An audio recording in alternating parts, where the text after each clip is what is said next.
अगर आप board exam 2024 class 10th science का पेपर देने वाले हैं तो आज की इस वीडियो को देख के समझ लेंगे कि विज्ञान के पेपर में पास होने की क्या ट्रिक है, कैसे विज्ञान के पेपर को हम पास करेंगे क्लास 10th का। क्योंकि क्वेश्चन जो हैं उनको समझ लेना ही काफ़ी नहीं है, उनको कैसे लिखा जाता है और जो क्वेश्चन आपको नहीं आता है उसको कैसे लिखा जाता है, ये बहुत ज़रूरी है पेपर में आपके लिए। और साथ ही आज की इस वीडियो में मैं आपको बताऊँगा कि विज्ञान के पेपर में पास होने के लिए कितना पढ़ लें और क्या क्या पढ़ लें। आपके पास टाइम कम है तो आपके पास इतना समय तो है नहीं कि आप पूरी बुक पढ़ पाएंगे ना, तो आपको ऐसा ही टॉपिक पढ़ना है जिसका चांस हो कि वो 100% पेपर में आएगा या 90% कम से कम चांस तो होना ही चाहिए कि वो पेपर में आएगा। तो ऐसे टॉपिक को मैं बता रहा हूँ, आपको उन सारे टॉपिक को अच्छे से तैयार कर लेना है, ठीक है। तभी आप अच्छे नंबरों से पास होंगे। पता चल रहा है पढ़ कुछ और रहे हैं और पेपर में कुछ और आ रहा है, तो ऐसा नहीं होना चाहिए, ठीक है। तो विज्ञान के पेपर में पास होने के लिए आपको जो भी इंपॉर्टेंट क्वेश्चन बताऊंगा उसको आपको तैयार कर लेना है। इसके लिए वीडियो को आपको आखिरी तक देखना है। तो आइए देखते हैं कि विज्ञान के पेपर में पास होने के लिए जो इंपॉर्टेंट क्वेश्चन है वो कौन कौन से हैं। देखो, आपके विज्ञान में बायोलॉजी, केमिस्ट्री और फिजिक्स ये 3 पार्ट होते हैं और तीनों पार्ट की पूरी बुक के इंपॉर्टेंट क्वेश्चन जो 4 से 6 नंबर में, जो 4 और 6 नंबर में लॉन्ग आंसर में पूछे जाते हैं, उनको लेकर आया हूं, ठीक है। तो इस वीडियो को पूरी देखेंगे और उन सारे क्वेश्चन को अच्छे से तैयार कर लेंगे। ट्रस्ट मी, इनमें से ही क्वेश्चन बनेंगे, इससे बाहर क्वेश्चन बनने वाले आपके पेपर में नहीं है, ठीक है। तो आइए देखते हैं। देखो, क्लास 10th के सभी महत्वपूर्ण प्रश्न है विज्ञान के, ठीक है। अगर आप सभी इन प्रश्नों को तैयार करते हैं तो 70 में से 50 नंबर बिल्कुल पक्का हो जाएगा। ये सही बात मैंने यहाँ पे लिखी है कि अगर आप इन सभी प्रश्नों को तैयार करते हैं, ट्रस्ट में 70 में से 50 नंबर पक्के हो जाएंगे, क्योंकि ये क्वेश्चन 4 और 6 नंबर वाले हैं जो बोर्ड एग्जाम में पूछे जाते हैं, ठीक है। 4 नंबर वाले 4 क्वेश्चन और 6 नंबर वाले भी लगभग 4 क्वेश्चन ही पूछे जाते हैं। तो इन सारे क्वेश्चन को जोड़ के आपके 50 नंबर जो है वो बोर्ड परीक्षा में पक्के हो जाएंगे, ठीक है। तो आइए देखते हैं सभी जो महत्वपूर्ण प्रश्न है इनको आपको तैयार कर लेना है। देखो, पहला प्रश्न क्या है, रासायनिक अपक्रिया क्या है, उसके प्रकार बताइए। देखो, आपको विस्तृत प्रश्न लिखना है तो आपको बताना पड़ेगा कि अगर 2 नंबर में पूछता है तो केवल रासायनिक अपक्रिया क्या है ये पूछेगा, या रासायनिक अपक्रिया के कितने प्रकार होते हैं ये पूछेगा। बट रासायनिक अपक्रिया के क्या प्रकार हैं उसके प्रकार को बताइए या उसके प्रकारों का वर्णन कीजिए, तो ये 6 नंबर और 4 नंबर वाले क्वेश्चन है, ठीक है। दूसरा क्वेश्चन देखो, ऊष्माक्षेपी और ऊष्माशोषी की अपक्रिया को उदाहरण सहित समझाइए। ये क्वेश्चन बहुत ही इंपॉर्टेंट है, इनको आप तैयार करेंगे तो आपके बोर्ड एग्जाम में नंबर जो है वो बढ़िया आएंगे और आप अच्छे नंबरों से पास भी होंगे। देखो, ऊष्माक्षेपी और ऊष्माशोषी अपक्रिया को उदाहरण सहित समझाने को आ सकता है, परिभाषा लिखने को, या ऊष्माक्षेपी और ऊष्माशोषी में अंतर भी पूछ सकता है, तो आप दोनों पढ़ लेंगे, ठीक है। देखो, तीसरा क्वेश्चन क्या है, अम्ल तथा क्षार में अंतर लिखो। ये क्वेश्चन कई बार आया हुआ है और अब की बार भी आने की संभावना है। तो अम्ल और क्षार में आपको अंतर समझ लेना है और अम्ल और क्षार की या अम्ल और क्षारक की परिभाषा भी उदाहरण सहित पूछ सकता है आपके बोर्ड पेपर में। देखो, चौथा क्वेश्चन क्या है, अम्ल, क्षारक और लवण की आधुनिक परिभाषा क्या है। ये लॉन्ग क्वेश्चन में पूछेगा तो तीनों का क्वेश्चन एक ही साथ में पूछेगा, ठीक है। तो अम्ल, क्षारक और लवण की आधुनिक परिभाषा उदाहरण सहित आपको देनी है, स्पष्ट करनी है, ठीक है। अब देखो, पांचवा क्वेश्चन क्या है, धातु तथा अधातु की परिभाषा बताएंगे आप।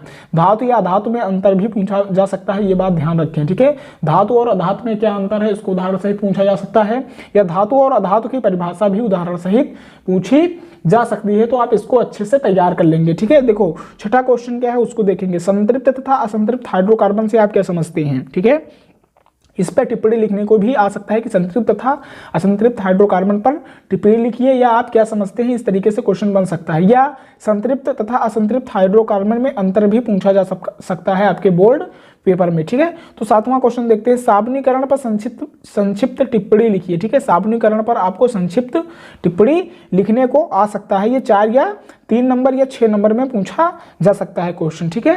देखो, 8वां क्वेश्चन क्या है, हाइड्रोकार्बन क्या होते हैं। हाइड्रोकार्बन के बारे में आपको बताना है कि हाइड्रोकार्बन क्या होते हैं, उदाहरण सहित आपको समझाना है कि हाइड्रो जो कार्बन है वो क्या है, उदाहरण सहित समझाइए, ठीक है। 9वां क्वेश्चन देखो, मनुष्य के पाचन तंत्र का सचित्र वर्णन करना है। ये क्वेश्चन बहुत इंपॉर्टेंट है, ये क्वेश्चन बायोलॉजी के हैं, तो मनुष्य में पाचन तंत्र का जो सचित्र वर्णन है उसको आप अच्छे से करेंगे। ये 4 या 6 नंबर में पूछा जाएगा। जब भी क्वेश्चन आपको सचित्र वर्णन करने को पूछे तो चित्र जरूर बनाइए, अगर आप बना लेते हैं तो, वरना अगर आप चित्र नहीं बनाएंगे तो फुल मार्क्स आपको बोर्ड पेपर में नहीं मिलेंगे उस क्वेश्चन की, ठीक है। देखो, 10वां क्वेश्चन क्या है, श्वसन क्रिया को समझाना है आपको। आक्सीय तथा अनाक्सीय श्वसन में अंतर बताना है। श्वसन क्रिया क्या है उदाहरण से ही समझाएंगे, साथ में आक्सीय तथा अनाक्षी श्वसन में अंतर भी बताएंगे। ठीक है, ये 10वां क्वेश्चन हो गया। 11वां क्वेश्चन देखो, रुधिर तथा लसिका में भिन्नता बताना है आपको। रुधिर और लसिका में अंतर या भिन्नता भी पूछा जा सकता है। ठीक है, 12वां क्वेश्चन, अलैंगिक तथा लैंगिक जनन की परिभाषा पूछी जा सकती है, या अलैंगिक तथा लैंगिक जनन में अंतर भी पूछा जा सकता है। तो इसको भी आपको क्या करना है, तैयार कर लेना है। नेक्स्ट जो क्वेश्चन बताने वाला हूं उनको आप देखेंगे। ठीक है, देखो अगला क्वेश्चन 13 नंबर क्या है। 13 नंबर क्वेश्चन है, जनसंख्या एक समस्या पर संक्षिप्त विवरण दीजिए। क्या, जनसंख्या एक समस्या है और इस पर संक्षिप्त विवरण देना है कि जनसंख्या किस प्रकार से एक हमारे लिए समस्या बढ़ा रही है। तो इसको आप पढ़ लेंगे, आराम से लिख देंगे। और ये क्वेश्चन जो है वो बहुत ही इंपॉर्टेंट है, तो इन्हें आप हल्के में ना ले, इन्हें आप अच्छे से तैयार करें। ठीक है, देखो 14 नंबर क्वेश्चन क्या है, परिवार नियोजन की अस्थायी विधियां कौन कौन सी हैं। परिवार नियोजन की जो अस्थायी विधियां हैं, कैसे परिवार को नियोजित किया जाए, तो उसकी जो अस्थायी विधियां हैं उनका वर्णन आपको करना है। देखो 15 नंबर क्वेश्चन क्या है, स्त्री के जनन अंगों का सचित्र वर्णन करना है। स्त्री का जो जनन अंग है उसका सचित्र वर्णन करेंगे। ये क्वेश्चन सचित्र वर्णन करने वाला है, तो 6 नंबर से कम में नहीं पूछा जाएगा और ये क्वेश्चन इंपॉर्टेंट भी है। देखो पुरुष के जनन अंगों का सचित्र वर्णन करेंगे आप, ये भी बोर्ड परीक्षा में पूछा जाएगा। ठीक है, तो इसको आप क्या करेंगे, अच्छे से तैयार कर लेंगे। इन दोनों क्वेश्चन में से कोई ना कोई एक क्वेश्चन जरूर आपके बोर्ड पेपर में बनेगा, वो भी 6 नंबर में बनेगा। ठीक है, देखो 17 नंबर क्वेश्चन, मानव में लिंग निर्धारण की प्रक्रिया को आपको समझाना है कि मानव में लिंग का निर्धारण कैसे होता है, इसकी क्या प्रक्रिया है। ठीक है, तो मानव में जो लिंग निर्धारण की प्रक्रिया है उसको आपको संक्षेप में समझाने को पूछा जा सकता है आपके board paper class 10th science में। ठीक है, देखो 18 नंबर क्वेश्चन, समजात तथा समरूप अंगों को उदाहरण देकर समझाएंगे आप। समजात तथा समरूप में अंतर भी पूछा जा सकता है। समजात तथा समरूप अंगों को उदाहरण देकर आपको समझाने के लिए भी क्वेश्चन बन सकता है। तो ये 18 नंबर क्वेश्चन भी बहुत ही इंपॉर्टेंट है। ठीक है, 19 नंबर क्वेश्चन देखो आप, ये फिजिक्स के क्वेश्चन है। प्रकाश अपवर्तन क्या है। ठीक है, प्रकाश परावर्तन तथा अपवर्तन इन दोनों के नियम और परिभाषा पूछी जा सकती है। से कोई ना कोई क्वेश्चन बन सकता है आपके बोर्ड पेपर में, तो इन दोनों को आप अच्छे से तैयार कर लेंगे कि प्रकाश अपवर्तन का क्या है और इसके कितने नियम होते हैं, और प्रकाश परावर्तन क्या है, इसके कितने नियम होते हैं। तो इन दोनों को आप अच्छे से तैयार कर लेंगे। तो ये 19 नंबर क्वेश्चन हो गया। 20 नंबर क्वेश्चन देखते हैं, मानव नेत्र के प्रमुख भागों का वर्णन करना है आपको। मनुष्य के जो नेत्र है उसके भागों का सचित्र वर्णन करने को आ सकता है। तो उनके सारे जो क्रियाविधि है उसको भी आप अच्छे से बताएंगे, कौन कौन से भाग हैं जो मानव नेत्र में पाए जाते हैं। ठीक है, तो उसका सचित्र वर्णन अच्छे से करेंगे, तभी फुल मार्क्स आपको बोर्ड पेपर में मिलेंगे। देखो 21 नंबर क्वेश्चन बहुत ही इंपॉर्टेंट है, ओम का नियम क्या है। ये 2 नंबर में अगर पूछेगा तो केवल यही पूछेगा कि ओम का नियम लिखिए। ठीक है, और यदि लॉन्ग क्वेश्चन में बनता है तो ओम का नियम क्या है, इसके सत्यापन के लिए आवश्यक प्रयोग का वर्णन परिपथ आरेख बनाकर कीजिए। ठीक है, तो इस तरीके से क्वेश्चन पूछेगा 4 या 6 नंबर में ओम के नियम से रिलेटेड जो भी क्वेश्चन बनता है। तो ये भी बहुत ही इंपॉर्टेंट टॉपिक है, कई बार क्वेश्चन जो है वो बोर्ड पेपर में पूछा भी गया है, तो इसको आप अच्छे से तैयार कर लेंगे। 22 नंबर क्वेश्चन देखेंगे, वैद्युत बल्ब का सिद्धांत, संरचना एवं कार्यविधि समझाइए। आप वैद्युत बल्ब का जो सिद्धांत है उसको बताएंगे कि वैद्युत बल्ब का सिद्धांत किस तरीके से काम करता है, उसकी क्या संरचना है एवं उसकी क्या कार्यविधि है, ये आप अच्छे से समझाएंगे। तो ये भी इस पर टिप्पणी लिखने को भी वैद्युत बल्ब पर आ सकता है, बट ये क्वेश्चन इंपॉर्टेंट है, आप इसे जरूर भी तैयार करेंगे। ठीक है, 23 नंबर क्वेश्चन देखेंगे, प्रत्यावर्ती धारा जनित्र की सिद्धांत, संरचना और कार्यविधि का सचित्र वर्णन कीजिए। ये क्वेश्चन इंपॉर्टेंट है। साथ ही दूसरा जो क्वेश्चन है, दिष्ट धारा जनित्र के सिद्धांत, संरचना और कार्यविधि का सचित्र वर्णन कीजिए। ये 2 क्वेश्चन जो मैंने बताए हैं ये फिजिक्स के हैं क्लास 10th के, और ये बहुत ही इंपॉर्टेंट है। ये क्वेश्चन जो है लॉन्ग क्वेश्चन में पूछे जाने वाले हैं। ठीक है, तो इन क्वेश्चन को भी आप तैयार कर लेंगे। 24 नंबर क्वेश्चन देखो, ऊर्जा के स्रोतों का वर्गीकरण निम्नलिखित किस वर्गों के आधार पर करेंगे। ठीक है, वो ऊर्जा के जो स्रोत हैं उनका वर्गीकरण आप किन वर्गों के आधार पर करेंगे, तो ये भी आपको लिखने को आ सकता है आपके बोर्ड पेपर में। तो इसको भी आप तैयार कर लेंगे कि कैसे आप वर्गीकरण करेंगे ऊर्जा के स्रोतों का। फिर देखो 25 नंबर क्वेश्चन क्या है, ऊर्जा के पारंपरिक स्रोत पर आप टिप्पणी लिखेंगे।